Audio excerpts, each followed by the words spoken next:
Hey, warriors. Every morning, the same sound cuts through the silence. That shrill alarm slicing through the fog of sleep like a blade. It pulls you back into a world that feels too familiar, almost rehearsed. Before you even open your eyes, the weight is already there, pressing against your chest. The same thoughts begin their silent spiral, looping like a broken record you can't stop. The same problems are awake before you are waiting, lurking, greeting you like old ghosts that refuse to leave the room. You reach for your phone. Notifications blink like tiny lighthouses of distraction. You scroll, sip half-warm coffee, wear the mask of productivity and tell yourself, today will be different. But somewhere beneath the noise, beneath the routine, beneath that carefully rehearsed normally, something ancient stays. A whisper too faint to ignore anymore. It says, this can't be all there is. You feel it when you smile at people who don't really see you. You feel it when you chase goals that no longer feel like yours. You feel it when the world praises your progress, but your soul stays silent. Something has to change. You can't name it. You can't describe it. But you can feel it like a storm forming beneath the calm. And here's the truth nobody tells you.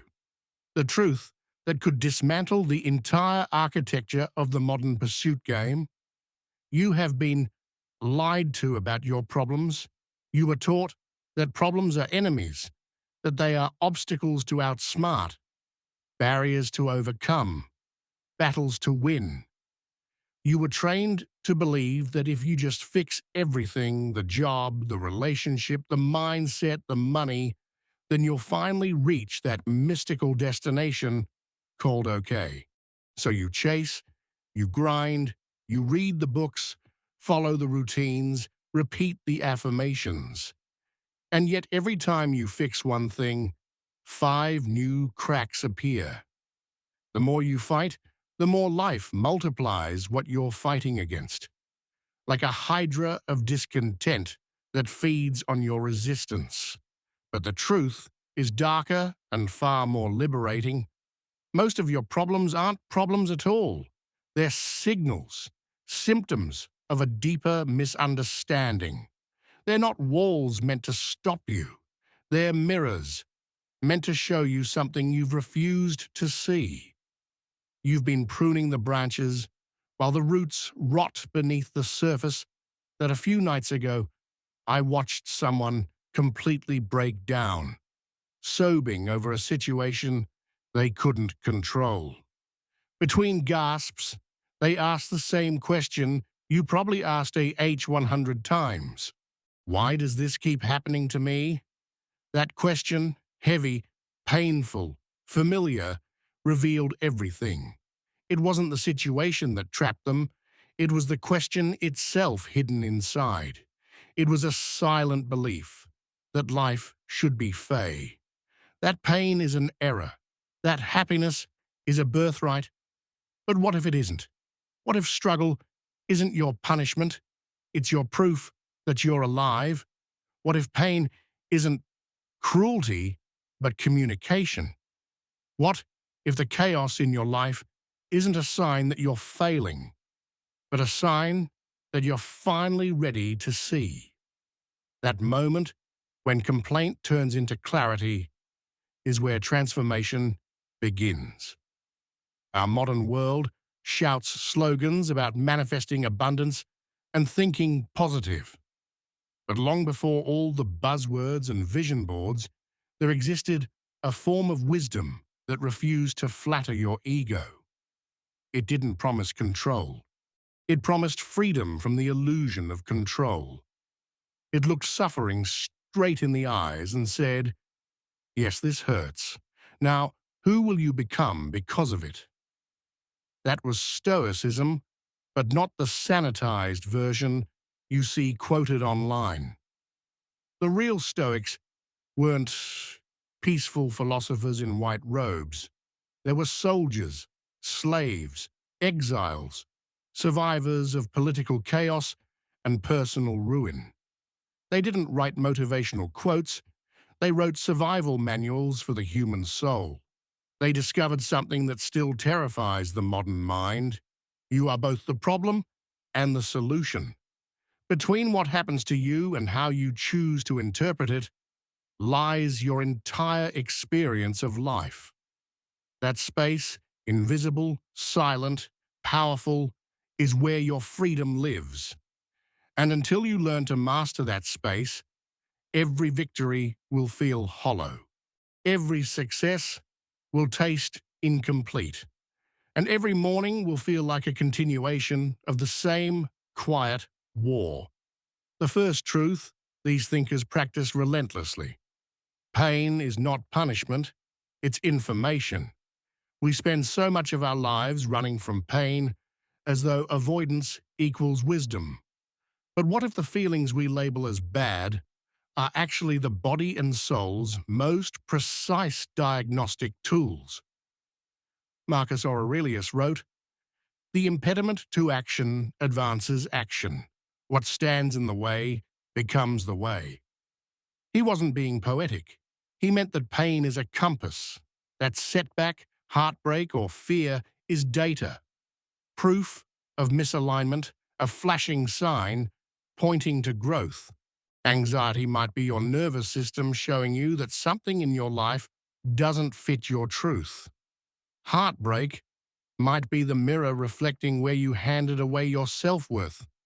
Failure might be the teacher circling the one area you still need to develop courage.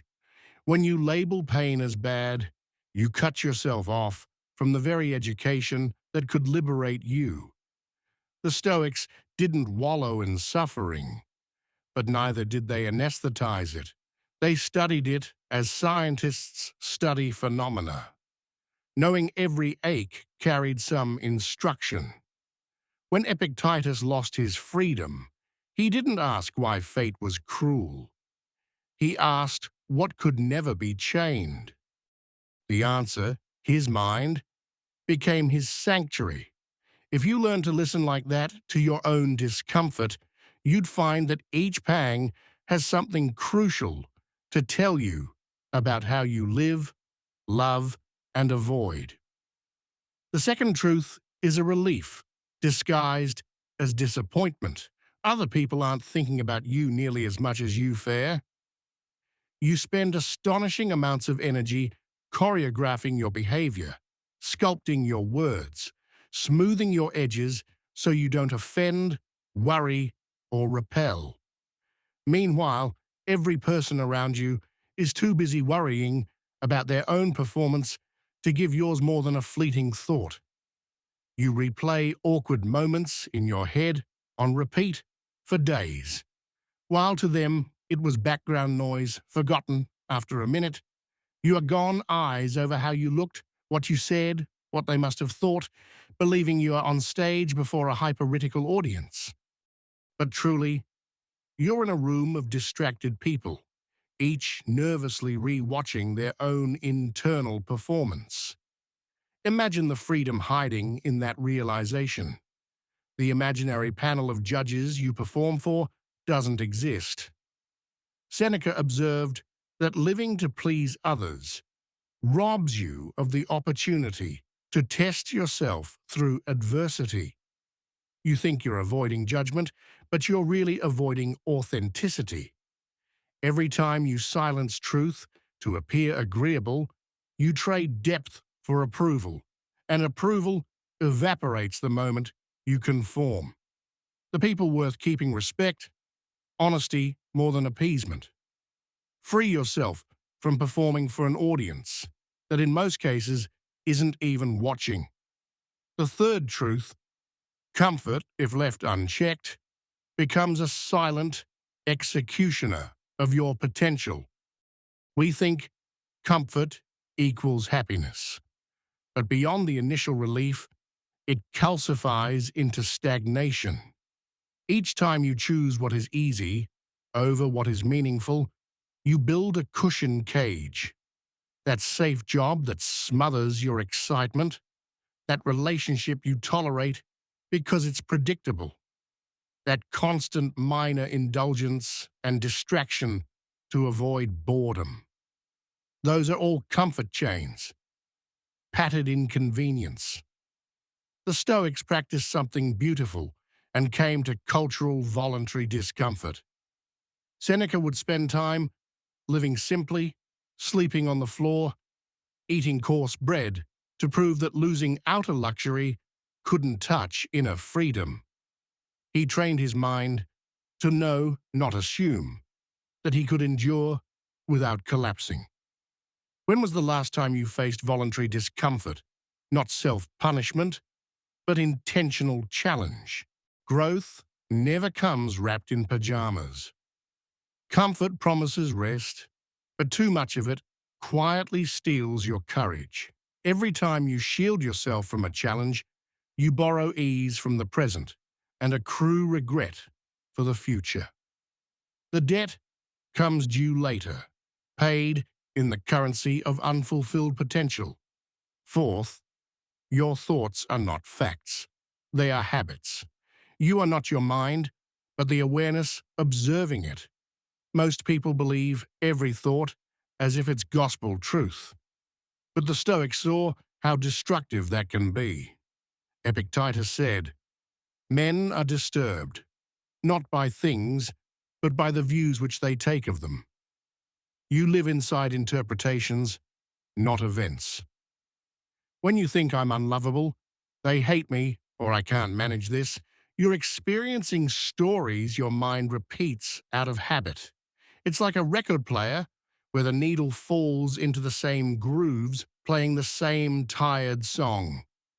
Over time, you start mistaking the tune for reality. The mind was built for pattern recognition, not for truth. But if you begin noticing thoughts instead of obeying them, something revolutionary happens. Space appears. You no longer need to follow every negative narrative your brain broadcasts. When a self-defeating thought arises, you can set, "There's that old groove again," and choose to carve a new one instead. The Stoics didn't preach, "Think positive." They preached, "Think accurately." That subtle difference is life-changing.